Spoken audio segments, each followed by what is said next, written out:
디지털 세상에서 살아남기 위한 작은 몸부림. 취준생들에게는 변화하는 세상 속 상식을 공부하고 직장인들은 알고 있던 상식이 진화하는 시간. 호모. 디지쿠스! 안녕하세요, 김태진입니다. 안녕하세요, 리서처 개그맨 송태근입니다. 네, 피그님을 도와서 리서처를 담당하고 있는 이지선입니다. 자, 두 분 뭐 쇼핑하거나 뭐 네. 맛집을 찾으러 갈 때 어떤 기준으로 정보를 보세요? 저는 일단 검색을 하고요. 검색. 네. 일단 제 몸을 보시면 아시겠지만은 제가 움직이기 싫어하지 않습니까? 거리순 버튼을 누릅니다. 아, 거리수 가까운데. 300m 내로 모든 걸 끝냅니다. 네. 저는 맛집 찾아간다. 그럼 누구한테 묻는 게 가장 좋겠어요? 필그님 같은 분한테. 아, 그렇죠, 그렇죠. 주변 사람들한테. 주변 사람들한테 묻는 편입니다. 예, 주변에 저 같은 몸집이 있으면요, 음식집은 항상 꼭 물어보세요. 아, 훌륭한 그래요? 식사를 하실 수 있습니다. 네. 요 부근에는 없나요, 요 부근? 많아요. 많아요, 예, 진짜로? 예, 많아요. 여기 살았었거든요. 닭도리탕 맛있는 데 하나 있죠? 아, 있어요. 예, 닭볶음탕도 기가 막힌 곳 있고요. 맛있겠다. 해물탕도 기가 막힌. 그래요. 그럼 이따가 하나 알려주세요. 오케이, 오케이. 예. 네. 요즘은 진짜 정보의 과잉, 정보의 홍수 속에 살고 있다 보니까 네. 우리 고객들의 눈높이가 참 높아졌다는 생각이 들어요. 네네. 맞아. 정보가 너무 넘쳐나니까 뭘 골라야 될지 정말 모르겠더라고요. 맞아요. 맞아요. 이게 또 직접 경험해보지 않으면 모르는 네. 것도 많고요. 자, 그래서 오늘의 주제는 바로 메타버스 시대의 기업과 고객입니다. 어허. 이게 무슨 연관성이 있죠? 예, 기업과 고객이 메타버스 시대의 기업과 고객을 한마디로 표현한다면 그걸 왜 벌써 하죠? 왜요? 이라는 질문이 오늘 나올 것 같아요. 미리미리 생각하면서 시작해봅시다. 알겠습니다. 예, 오늘도 전문가분을 모셔서 자세한 네. 이야기 들어보도록 하겠습니다. 우리 모두 다 같이 호모 디지쿠스의 세계로 로그인!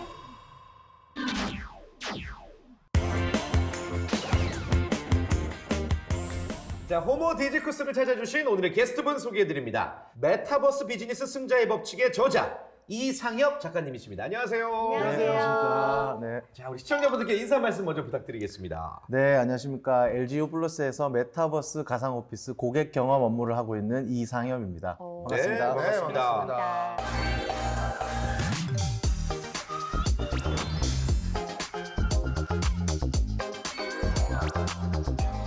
아, 직장인이시면서 이렇게 또 책을 쓰셨던 네. 작가님이시군요. 네.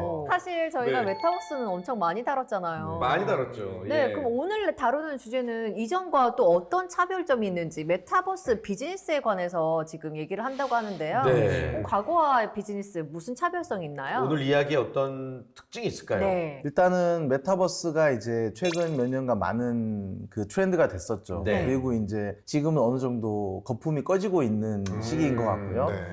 트렌드가 실제 비즈니스가 되려면 뾰족한 뭔가가 필요하거든요. 그러니까 제가 봤을 때는 그 뾰족한 뭔가는 결국은 고객들에게 실제적인 효과를 줄 수 있어야 된다고 생각하고 네. 그런 부분에 대해서 오늘 몇 가지 말씀드릴 수 있도록 아. 하겠습니다. 네. 좀 더 실속적인 부분들이 네, 있네요. 맞습니다. 예. 좋습니다. 아니, 그러면 구체적으로 그 기업들이 메타버스를 사업에 어떻게 좀 활용을 할 수가 있을까요? 네네네. 네, 메타버스를 어떻게 활용하는지에 대한 질문은 사실 굉장히 큰 질문인데요. 네. 사실은 메타버스라는 트렌드를 그대로 쫓아가기보다는 현재 기업들이 가지고 있는 문제가 무엇인지를 조금 더 살펴보는 게 중요할 것 같습니다. 아. 지금 사실 모든 비즈니스 도메인에서 현재 기업들이 가지고 있는 문제가 있고 네. 고객들이 있을 건데요. 그 고객들이 정확하게 어떤 고객들인지 아. 네. 그 고객들이 어떤 문제를 가지고 있는지 그리고 그것을 어떻게 해결할 수 있는지를 먼저 고민을 하고 난 다음에 메타버스라는 건 하나의 툴로서 생각을 하시고 이런 식으로 활용하면 좋겠다로 이해를 하시면 좋을 것 같습니다. 좋습니다. 아까도 잠깐 말씀해 주셨지만 네. 실제로 LG U+에서 이제 관련 업무를 담당하고 계세요. 네. 구체적으로 어떤 업무인지 궁금하고 그리고 또 이 메타버스 가상 오피스 이게 뭔지 특징이 뭘까요?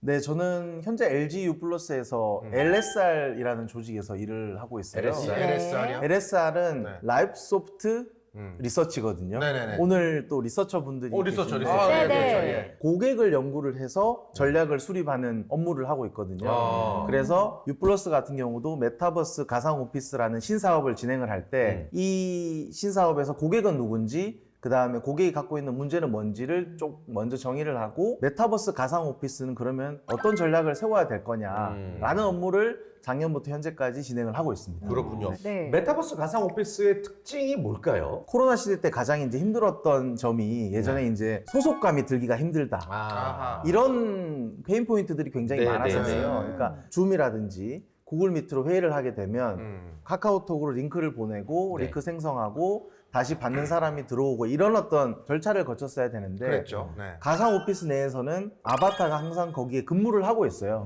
그래서 근무를 하고 있기 때문에 가까이 가서 말만 걸면 바로 얘기를 할 수 있는 거죠. 그리고 그 공간 내에 항상 같이 있기 때문에 소속감을 더 들게 해주는 그런 장점들이 있습니다. 아바타라는 거를 우리가 쓰잖아요, 메타버스에서. 네. 그리고 옛날부터 따지면 이제 게임 캐릭터 같은 그런 형태인데 메타버스에서도 아바타가 중요하겠죠? 네, 메타버스의 가장 중요한 요소 중에 하나가 아바타인데요. 네. 메타버스를 어떻게 뭐 바로 비즈니스 쓴다 이제 이거보다는 네네. 또 다른 나를 좀 의미를 하기 때문이거든요. 좀 네. 쉬운 예시로는 그런 예를 많이 들어요. 저희가 인스타그램을 특히 많이 하잖아요. 네. 저도 드물게 하고 연예인 분들이 특히 이제 많이 하시는데 네. 인스타그램에 나가 정말 나냐, 또 다른 나냐, 아니면 가짜의 나냐 이런 얘기들을 많이 하고 있어요. 근데 하지만 요즘은 인스타그램에 나가 실제 나이냐 아니냐에 대한 질문을 하지 않죠. 왜냐하면 인스타그램에 나도 당연히 나이기 때문이죠. 가상오피스, 메타버스 내에서 이제 나는 그게 예전에는 페이스북이나 트위터 같은 경우는 프로필 사진 네. 하나만 나를 드러내는 수단이지만 네, 네. 가상 공간에서는 얼굴뿐만이 아니고 또 얼굴도 다양하게 꾸밀 수가 있고요.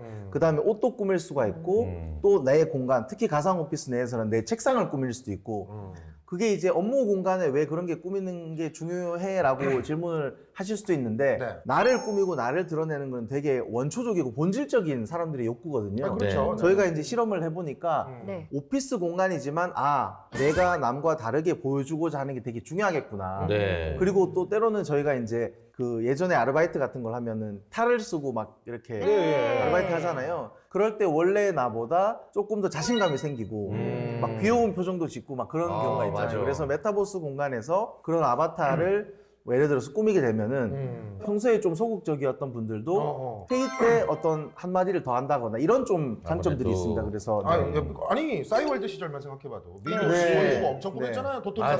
사가지고. 네. 계속 옆에서 누가 이렇게 돌아다니고 있잖아요. 네, 옆에서. 맞아요. 돌아다니기도 아니 하고. 그게 뭐라고 도토리를 그렇게 사재했겠어요. 그러니까요. 그러니까. 도토리도 사고. 프리스타일 노래 그거 맞아요. 그림 맞아요. 와이 이런 거 예, 많이 그런 거 다운받았지. 듣고. 맞아요. 그래서. 근데 이제 그런 게 가상 세계, 또 그렇죠. 메타버스로 넘어간다는 거 아니에요? 맞아요, 맞아요. 근데 세계적인 기업들은 이걸 어떻게 바라보고 있는지 좀 궁금한데 특히 뭐 스포츠 용품 기업인 나이키, 아디다스 관심이 아마 많을 것 같거든요. 네. 그래요? 사실 뭐 유통업계, 교육업계, 저희 같은 어떤 서비스, 통신업계마다 각기 다른 전략을 세울 수 있는데요. 네. 네. 나이키 같은 경우는 TV를 보면 나이키 신발을 모으시는 분들이 있잖아요. 예를 들어서 맞아요. 네. 인스타그램 같은 경우 보면 연예인분들도 신발을 뭐 1억짜리 맞아요, 이렇게 맞아요. 사서 예. 뭐 리셀로 팔기도 하고 네. 집안의 어떤 공간을 이용을 해서 이제 벽면에 수집을 하기도 맞아요. 하잖아요. 그리고 기도하죠. 제발 GD가 한 번만 신어라. 근데 이제 GD라든지 연예인 다른 어떤 그 인플루언서들이 그거를 착용을 했을 때 네. 가치가 올라가기 때문에 중요한 부분인데요. 그렇죠. 나이키 같은 경우는 그런 좀 소비자들의 욕망을 음. 잘 건드렸다고 생각을 해요. 예를 들어서 그 오프라인 공간도 되게 한정 판매 이런 이야기를 하잖아요. 예, 네. 예. 가상 공간에서 한정 판매 이제 벌추어 슈즈를 만들어서 네. 그것을 실제로 판매를 하게 하고 가상 전시관에 수집을 하게 하고 네. 다른 사람들을 초대하게 하고 맞아요. 이런 전략을 지금 취하고 있어요. 그래서 나이키 같은 경우는 기존에 가지고 있는 뭐 조단이라든지 예. 나이키, 그다음에 스우시라는 그 로고와 관련된 네. 어떤 브랜드에 대한 IP를 이미 가상 공간 내에 사용할 수 있는 특허를 등록을 해놓고 있고요. 아, 그렇군요. 그 다음에 가상 슈즈를 만들 수 있는 어떤 회사를 인수를 했고요. 그리고 그런 상품들을 판매를 하고 있죠. 네, 그래서 빠르다. 실무를 넘어서 가상 공간에서 어떻게 이 비즈니스를 만들지에 대해서 굉장히 적극적으로 하고 있습니다. 명품 브랜드로 또 넘어가 보죠. 아무도 모르는 사람이 없는 이런 명품 브랜드, 전통의 브랜드도 지금 메타버스 공간에서 이제 NFT, 네. 대란을 뭐 일으켰다라는 이야기까지 나옵니다. 고객들의 이목을 끈다면 일단은 시작이 좋은 거죠. 그렇죠. 예. 구찌 같은 경우는 사실은 요즘 명품들과, 그러니까 명품 그리고 밀레니얼 Z 이런 애들이 많이 나오잖아요. 그래서 명품 시장이 쉽게 메타버스를 활용할 수 있는 방법은 마케팅적으로 활용을 하는 건데요. 매년인지 아닌지는 모르겠는데 구찌 가든이라는 오프라인 공간에서 전시회가 있었어요. 그 공간과 굉장히 유사한 공간을 로블록스 내에 오. 구현을 해놓음으로 인해 가지고 이제 인플루언서들과 크리에이티브 아티스트들이 그 공간을 구현을 했고 그것과 비슷한 어떤 분위기에 대한 연출, 그 다음에 옷도 그 안에서 착용해 볼 수 있고 실제로 구찌 타운이라는 거를 또 새로 만들어서 네, 네. 이제 밀레니얼 Z들 새로운 고객들이 체험을 해볼 수 있도록 이제 활용을 하고 있습니다. 잘하고 있군요. 네. 역시나. 예. 자, 그리고 제가 이제 또 리서처로서 네. 소비자들의 욕구를 파악하기 위해서 메타버스 기술이 어떻게 발전해 나가고 있는지 알아야 한다는 생각에 좀 조사를 해와봤습니다. 좋습니다. 메타버스의 발전 단계에 대해서 조사를 해와봤습니다. 시대별로 좀 이렇게 나눠봤거든요. 네, 일단 첫 번째가 원시 시대예요. 원시 시대? 네, 메타버스의 원시 시대? 그러니까 우리가 알고 있는 그 원시 시대, 구석기된 섞인 말고요. 네. 이 원시 시대는 2020년까지를 이야기합니다. 2020년 이전에. 아예 없었던 메타버스가 메타버스가 이제 없고 네. 이제 기초 기술이 이제 막 등장하기 시작했고 뭐 그랬던 거예요. 태동기. 네. 네, 예, 그렇죠. 원시 시대를 그렇게 보고요. 농경 시대. 농경 지금입니다. 시대. 네, 요즘이구나. 지금이에요. 2020년부터 2030년까지로 나누더라고요. 그래서 초기 메타버스 형태는 갖춰졌지만 메타버스 시장이 아직은 블루오션을 유지하고 있는 그 정도 네. 단계입니다, 지금이. 그리고 이제 요 다음 2031년부터 2050년까지가 네. 독점 시대가 열립니다. 독점 시대. 소수의 메타버스 대기업들이 등장해서 독점을 하는 거죠. 자, 그리고 2050년부터 2070년을 어떻게 예상하고 있냐면 가상현실 공생시대라고 사람들이 현실 세계와 가상 세계에 이 보내는 시간이 두 개가 비슷해집니다. 공생이에요. 여기서도 살지만 저기서도 살아요. 네.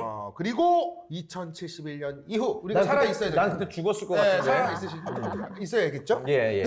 겪어보고 싶은데. 한번. 이때까지 봐야 되는데 네. 이때가 이제 어떤 시대냐면은 가상 세계의 게임 시대예요. 네, 그래서 가상 인간과 실제 인간 사이의 지혜를 겨루는 게임이 뭐 게임의 승자가 이런 말도 있습니다. 계산해봤더니 2071년이면은 네. 몇 살이? 92살이야. 아니 92살 때 아니 요즘은 뭐 100세 시대도 이르다잖아요. 메타버스 세계 속으로 들어가가지고 20대가 될 수 있어. 그럼 안 가실 거예요? 걷기는 했으면 좋겠는데. 걸을 수 있죠. 메타버스 날아다닐 내에서 거야. 걸으면 되겠구나. 그렇죠. 근데 메타버스 안에 들어가 있는데 밖에서 실제가 죽으면은 아, 예.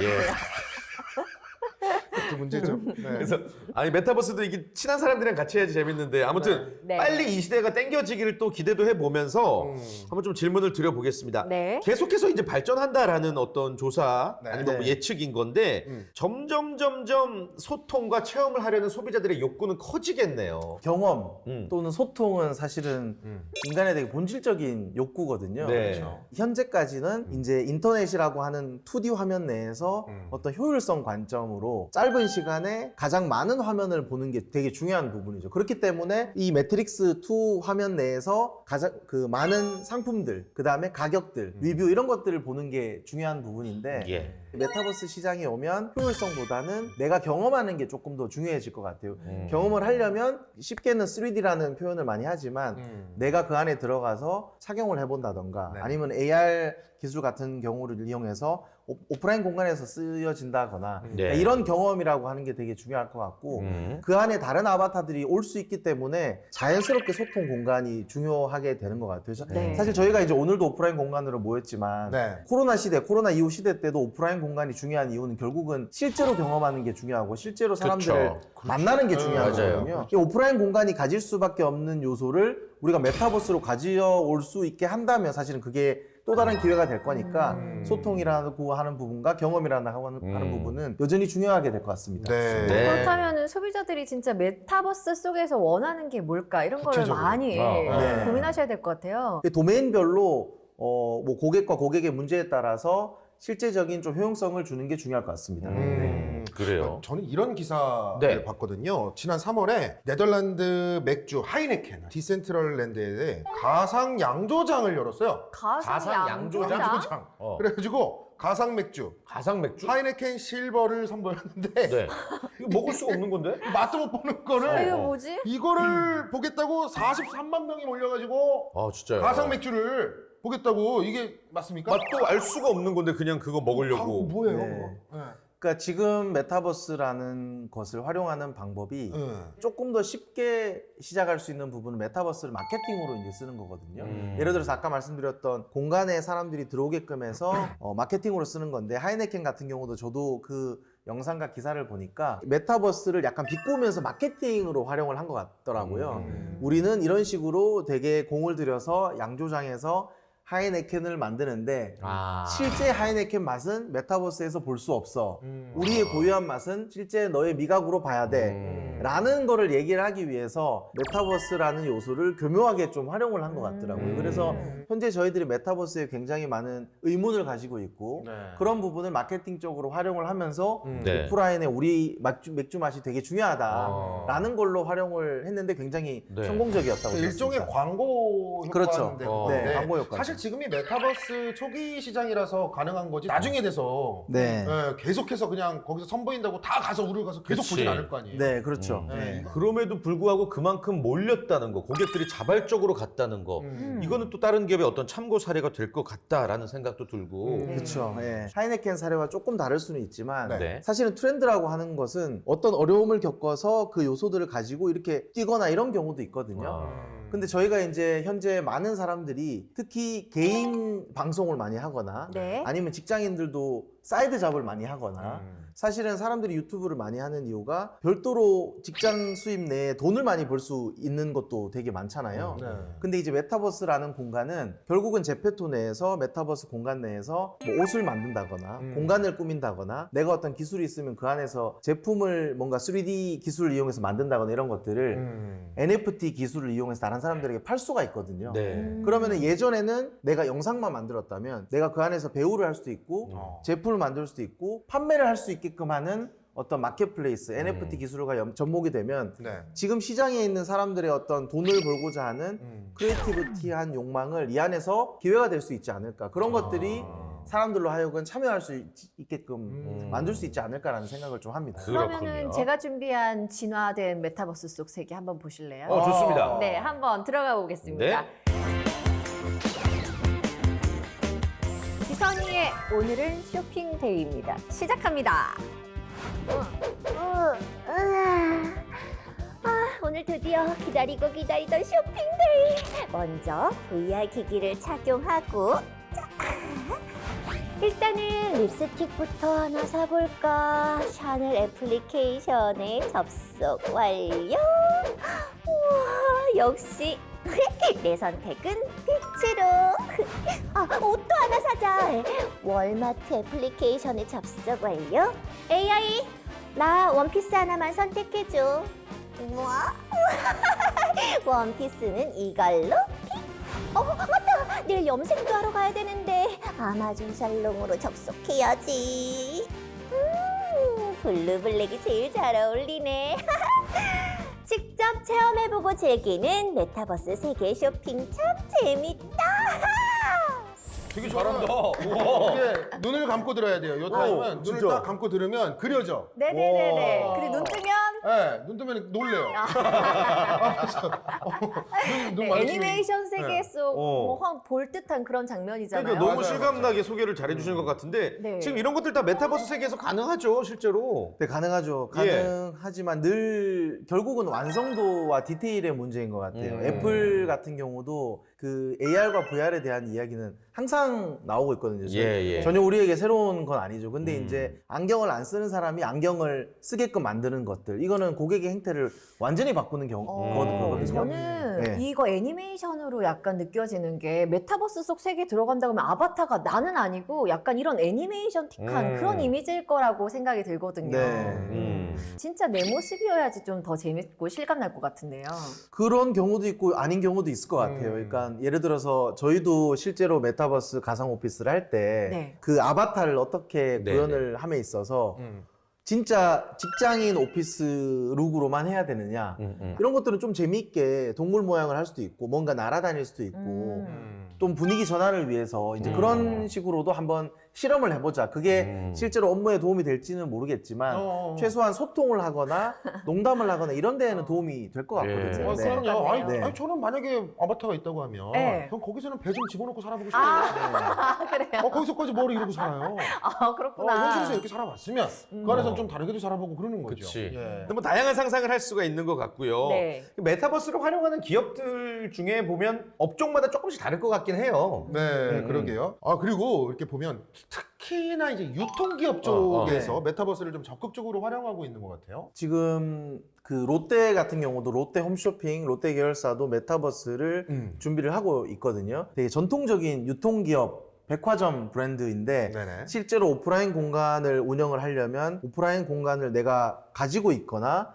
뭐 임대를 해야 되고 그 안에 어떤 브랜드들을 넣을지 비용을 들여서 사람도 들여서 이제 해야 되는데 가상 공간 내에서 오프라인 공간하고 저희가 똑같은 경험은 주기는 힘들겠지만 네네. 타겟들이 원하는 어떤 경험들 또는 체험들 현대자동차도 로블록스 내에서 자동차를 신규로 브랜딩하는 런칭하는 자동차라든지 네. 아니면 5년 뒤 10년 뒤에 운영을 할 뭐 서울에서 인천까지 가는 어떤 UAM이라고 하죠. 그 하늘을 나는 택시 같은 거 네. 그러니까 이런 것들을 미리 체험을 한다거나 그러니까 이런 용도로 오프라인 소비재 상품 유통기업들 그다음 제조업체들도 가상 공간을 충분히 활용을 할 수 있을 것 같습니다. 네. 아, 그래요. 그럼 저는 메타버스 세계가 더 크게 상용화되려면 제일 먼저 이 촉감, 미각 뭐 이런 거 있잖아요. 청각. 우리가 느낄 수 있는 거를 실제로 느끼게끔 해주는 기술도 개발되면 훨씬 더 커질 것 네. 같은데 어때요? 일단은 저희가 이제 메타버스를 보통 얘기를 할 때 네네. 저는 오늘 사례를 3D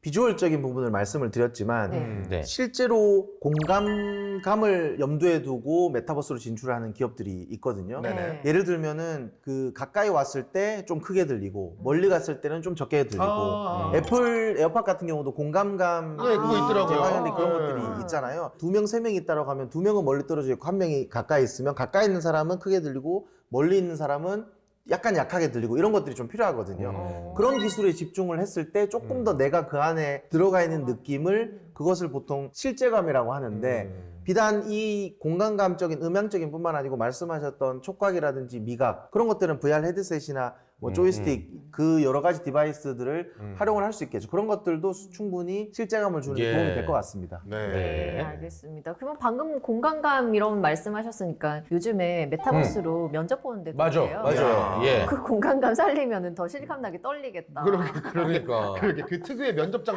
분위기가 있잖아요. 딱딱할 네. 것 같은데 네. 오히려. 근데 숨 막히는. 저는 네, 이 기업이 메타버스 속에서 면접을 본다는 거 이거 나는 그냥 홍보다 네. 별로 효과 없을 거다 이렇게 보고 있거든요. 저는 어떤가요? 네, 실제로 시장에서 많이 메타버스 면접, 메타버스 채용 설명회라고 하는 것들은 저도 살펴봤는데요. 네. 대부분 저는 마케팅으로 좀 생각이 돼요. 그러니까 그게 마케팅이라고 하는 이유는 제가 서두에서 말씀을 드렸지만 메타버스라고 하는 것들이 이제 거품이 빠지고 있고 실제 실효성이 주려면 기존에 있는 서비스와 차별화된 완전히 다른 베네핏을 줘야 되거든요.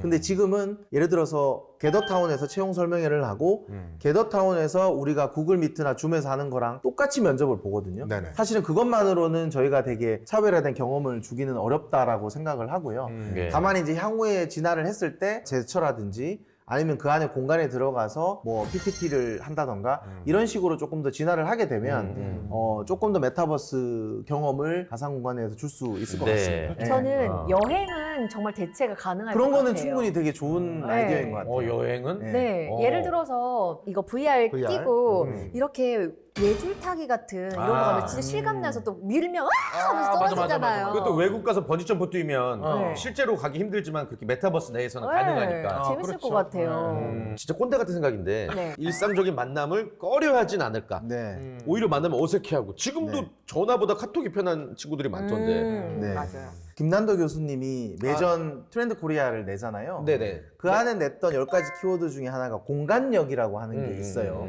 공간력이라고 하는 게 뭐냐 하면은 오프라인 공간에 대한 중요성이 점차적으로 강조될 거다라는 부분이거든요. 오프라인 공간은 오프라인 공간으로 살아남기 위해서 점차 차별화된 노력을 할 거고 그 외에 애매한 공간들은 다 온라인으로 갈 거다라는 거거든요. 그럼 다시 태진님의 질문으로 가보면 오프라인 공간에서 되게 평이한 경험들은 것들은 온라인으로 대체될 가능성이 많을 것 같아요. 아. 예를 들면 영화를 본다거나 그냥 평범한 카페에 간다거나. 하지만 말씀하셨던 요번에 온라인 공간으로 뭔가 어떤 그 번지점프를 하러 가자. 또는 어떤 공간을 가자. 오프라인 공간 중에 어느 정도는 온라인 공간으로 대체될 수 있을 것 같고 오프라인 공간은 차별하는 포인트를 찾으면 또 그 안에서 살아남을 수 있을 거다. 이제 이렇게 좀 생각이 듭니다. 그렇네요. 아니 메타버스 지금 농경사회라고 하셨잖아요. 네네네. 먼 미래에 정말 한 71년쯤 됐을 때, 나 죽었을 때. 나 죽었을 때 AI가 저를 학습을 한 다음에 저랑 똑같이 생긴 그 모양 그대로 메타버스 세계 속에서 살게 될 수도 있나요? 나는 그런데 약간- 본인은 죽었는데 걔는 그대로 살아남아 있으면 나의 모든 그것도 특성을 웃기다. 다 공부를 한 다음에 재밌겠다. 아니 그 왜냐면은 그거는 이 가정별로, 네. 가문별로 한 곳에 모는 거예요. 가더나. 딱 이렇게 문 열고 들어가면 우리 집안에 돌아가신 분들이 아직 계신 거예요. 그렇네. 그리울 때. 그리울 때. 해볼 수도 있고. 괜찮은데? 진짜. 이런 거는 이제 납골당에서 이 시스템을 가지고 메타버스 납골당. 그래가지고 납골당에 가는데 우리가 그 사진 보면서 주문하는 게 아니고 들어가면 AI가 얘기도 하고. 그렇죠. 고인을 학습한 근데 AI가 돌아다니는 거야. 슬프다. 슬픈가요? 네, 나는 슬플 볼 수 있을 것 좋은데. 같아. 너무 보고 싶어. 내가 죽었는데 메타버스 납골당에서 날 만나러 왔어. 후배들이 지금 만나보시죠. 지금 만나보시죠. 잠시 후에 전해드릴게요. 싫다. 네, 일상생활을 잘 이거 흡수해야 될 텐데. 과학적으로 말씀해 주시면 가능은 할까요? 과학자는 아니지만 예. 고객을 연구하는 사람의 입장으로서 보면 네네. 사실은 저는 메타버스 납골당이 되게 좋은 아이디어 같거든요. 아, 그래요? 오. 와. 가상의 캐릭터를 어떻게 정의하는지는 가상 캐릭터를 대하는 사람들에 따라 다를 텐데 그것을 봤을 때 결국은 그 마음을 움직이게끔 할 수 있는 게 되게 중요할 것 같아요. 내가 그 공간을 갔을 때 나하고 대화를 하는 게 충분히 가능할 것 같거든요. 물론 당장은 힘들겠죠. 그래서 내가 그 가상 납골당에 가는 사람들의 마음을 움직이고 감동을 경험하게 해줄 수 있다면 그거는 굉장히 중요한 의미가 이제 될 수 있는 거죠. 그렇죠. 그러니까 그때쯤 되면은요, 영정 사진 찍는 게 아니고 영정 AI 만들러 가는 거예요. 아, 그렇지. 그래갖고 나 본 따서. 맞아. 빨리 특허 등록해요. 너무 괜찮다. 괜찮은데 이거? 일단 이거 방송에 좀 내보내 주십시오. 꼭. 그러면 이제 증거가 되니까. 그래요. 네. 이 상상이 현실이 되는 시대에 우리가 진짜 살고 있는 것 같습니다. 그래서 오늘 네. 마지막 정리를 또 우리가 해야 될 것 같습니다. 메타버스 시대의 기업과 고객을 한마디로 표현한다면 심플하게 예. 기회의 땅이라고 하고 싶습니다. 기회의 땅. 네. 그렇죠. 기회의 땅은 사실은 가기 전에는 굉장히 두렵지만 결국은 그 안에까지 가기 위해서는 또 굉장히 어려움이 있죠. 하지만 제대로 성공을 하게 되면 많은 또 베네핏을 가져갈 수 있기 네. 때문에 기회의 땅이지 않나 생각을 합니다. 네. 자, 오늘 이상효 작가님과 함께 메타버스 시대의 비즈니스에 대한 재밌는 이야기 나눠봤습니다. 어떠셨는지 한 말씀 들어볼까요? 오늘 소감? 그 메타버스에 대해서 업무를 하고 있는데 이것을 좀 일반 대중들에게 쉽게 전해드릴 수 있는 기회가 된 것 같아서 되게 좋았고요. 네. 세 분하고도 되게 유쾌한 시간이었던 것 같습니다. 감사합니다. 고맙습니다. 네, 오늘 아무튼 저희와 함께 아주 즐겁게 또 어려운 내용이지만 쉽게 얘기해 주셔서 우리 이상효 작가님 다시 한번 감사 인사 전합니다. 고맙습니다. 감사합니다. 네. 자, 메타버스 시대 안방에서 마치 실제처럼 더 많은 경험을 할 수 있다는 사실 정말 호기심과 기대 때로는 걱정 이렇게 공존하는 것 같습니다. 어찌됐건 그만큼 기업들이 고객들을 생각하는 마음 조금 더 섬세해져야 되지 않을까라는 생각을 해보면서 오늘 마치도록 하겠습니다. 다음 시간에 더욱더 알찬 내용으로 인사드리겠습니다. 여러분 고맙습니다. 안녕.